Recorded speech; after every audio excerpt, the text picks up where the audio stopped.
तिथं ऍडमिट होते. मला वाटतं फडणवीस साहेब आले तेव्हा पण आपल्या आमदारसाठी तिथे ऍडमिट होते आणि व्हर्च्युअली त्यांनी त्यांच्याशी बोलणं केलं.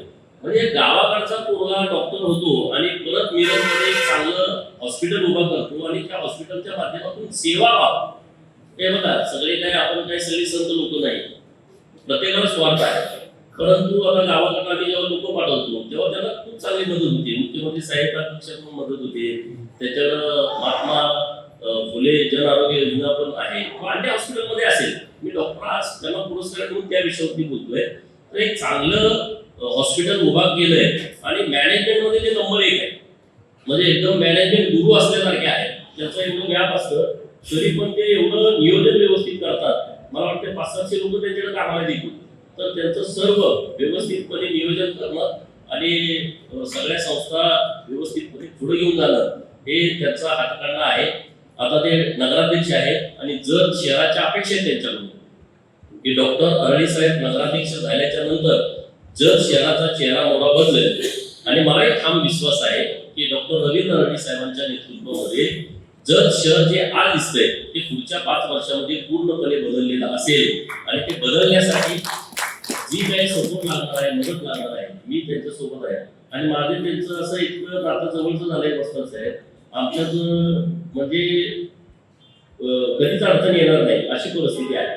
आम्ही एकदम कामाच्या बाबतीमध्ये जगमध्ये काय आणण्याच्या नवीन योजना आणण्याच्या बाबतीमध्ये आम्ही नेहमी प्रयत्नशील आहे आणि लोकांना आम्ही विश्वास दिलाय दोघांनी. मी विधानसभेला आणि त्यांनी नगराध्यक्ष होता की आम्ही काहीतरी वेगळं करू आणि म्हणून आता जतला आरटीओ कार्यालय मंजूर झालेलं आहे. आता काही काही लोक आमच्या आरटीओ कार्यालय त्याला म्हणत आहे. आता जतला आम्ही प्राणी संग्रहालय नव्यानं मंजूर करतोय. महाराष्ट्र सरकारनं त्याला मंजुरी दिली. आता तो आमचा केंद्र सरकारनं प्रस्ताव केलेला आहे. जवळपास 400 कोटी रुपयाचं एस्टिमेट केलेलं आहे. आमचं प्राणी संग्रहालय झालं तर मिरजकरांना 1 दिवस जतला यावंच लागणार आहे. अशा पद्धतीचं प्राणी संग्रहालय आम्ही 110 एकरामध्ये जतमध्ये तयार करतोय. आमचा दुसरा एक वॉटर पार्कचा विषय आहे. तुम्ही 20-25 वर्षापूर्वी कोकरे वास्तवांनी काढलं होतं. तर गव्हर्नमेंटच्या फंडातून वॉटर पार्क एखादं करता येते का? कारण पर्यटन वाढल्याशिवाय जतला आम्हाला आमच्या लोकांच्या हाताला काम मिळणार नाही आणि म्हणून तशा पद्धतीचा प्रयत्न आहे. उंदीमध्ये आम्ही 2000 एकरात MIDC मंजूर करून घेतलेली आहे आणि केंद्र सरकार 10 प्रोजेक्ट महाराष्ट्राला देणार आहे. त्यामध्ये आमच्या उंदीला पण द्यायचा विषय माननीय मुख्यमंत्री देवाभाऊ यांनी उद्योग मंत्री उदय सामंत साहेबांनी घेतलेला आहे. म्हणजे केंद्र सरकारची एक कंपनी मोठी देणार असा पण विषय आहे. आम्ही अशा पद्धतीचा प्रयत्न करतोय. दुसरे जे सरकार मंत्री आहेत माननीय सतीशजी माळी जे उद्योग क्षेत्रामध्ये आहेत, मला वाटतं गणेश माळींचे ते भाऊ दिसत आहेत आणि गणेश माळी पण नगरसेवक आहेत, स्टँडिंग कमिटीचे इच्छुक सभापती आहेत. तर त्यांचंही काम चांगलं आहे, त्यांनाही माझ्या शुभेच्छा आहेत. डॉक्टर सुमेधा रानडे आता इथं नाही, त्यांचा आवाज आपण सगळ्यांनी ऐकला आणि त्यामुळे तुम्ही योग्य व्यक्तीला पुरस्कार दिलाय. असं एकंदरीत या सगळ्या फाउंडेशनच्या माध्यमातून चांगल्या व्यक्तींची निवड झालेली आहे. या सर्व ज्यांचा सन्मान झाला यांच्यानंतर काही लोकांचा तुम्ही सन्मान केला त्या सर्वांचं मी मनपूर्वक अभिनंदन करतो. डॉक्टर लोक इथं मोठ्या संख्येने उपस्थित आहेत आणि मिरज खरं तर असं सेंटर आहे आणि मी हे अनुभवलंय.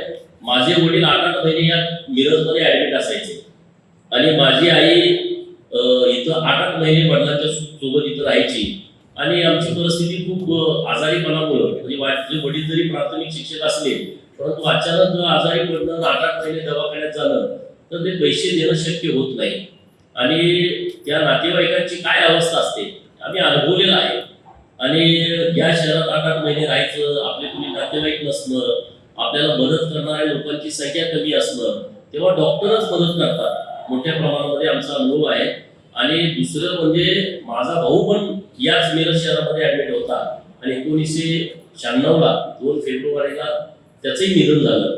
म्हणजे मिरजमध्ये आम्ही अनेक अनुभव घेतलेले आहेत की जे आमच्या आयुष्यभर लक्षात राहतील असे आहेत. आणि म्हणून डॉक्टर साहेबांना माझी विनंती आहे की ज्यांची परिस्थिती चांगली आहे त्याबद्दल काही दुमत नाही, परंतु ज्यांची परिस्थिती खूप वाईट आहे त्यांच्या संदर्भामध्ये आपण अत्यंत संवेदनशीलपणे त्या लोकांच्याकडे बघणं किंवा त्या लोकांना मदत मिळवून देणं, मदत मिळवून देण्याच्या संदर्भामध्ये त्यांना काही माहिती नसेल तर आपला एखादा दुसरा माणूस त्या कामासाठी नेमणं. कारण आता आपल्याकडे सामाजिक संस्था खूप आहेत की ज्या खूप मोठ्या प्रमाणात वैद्यकीय क्षेत्रामध्ये मदत करत असतात.